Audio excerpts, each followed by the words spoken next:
When you love someone, you'll decide to compromise, maybe settle in the suburbs rather than the city. Well, for the Toronto Raptors, they had to settle for another L in the loss column as they played again without their star player Chris Bosh in the lineup nursing an ankle injury. Well, it is time for those who took in the Raptors-Cavs game to buckle up their seatbelts, settle back, and enjoy this bumpy ride. The Cleveland Cavaliers are the best team in the league since December 18th, and I know somewhere out there, Chris Bellman is smiling. It seemed as though, from my viewing point, those Cleveland Cavaliers genuinely like each other. How can you not love being part of the Cleveland Cavaliers team? Because they sure know how to have some fun and joke around, especially when you play alongside one of the best star players in the NBA in LeBron James. He definitely knows how to keep this team happy, especially when he shares a different handshake with each player on the team. While Coach Mike Brown decided to take the night off, he might have thought this one was really not much for the taking. His assistant coaches still pulled through for a successful victory. No fatigue was shown on this night from Mo Williams, who had a successful TNT night on Thursday.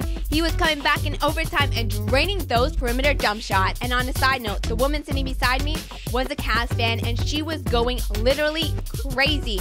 I guess it was just too much beers, but she was trying to mimic the dance pat. Kat, you may have some competition. Oh, and when LeBron got it going, God help my ears. We were all witness to see LeBron James take his game to the next level. That is why when he went down twice in this game, his entire team came to his aid because they know they will not settle for anything but the best. But overtime did prove to be a different story when Hedo Turkoglu admitted he could have gone for a better shot. He did say it is a part of life. You live and you learn when he decided to take that perimeter jump shot. Maybe he should have started that play a little bit earlier instead of waiting and waiting and waiting to make his move. Jay Triano always draws up excellent out-of-bounds scenario plays, but you may get a little bit miserable when you decide to settle. Fans, don't think I did not notice you leaving early prior to the tip of the overtime when the Raptors unfortunately did lose, but there was a hockey game to watch, I guess. That's where people were going. And yes, the Canadians pulled it out 3-2 against the Slovaks, and it's time to bring on revenge against the United States. Despite the loss and seeing Chris Bosh on the bench, I did notice him instilling words of wisdom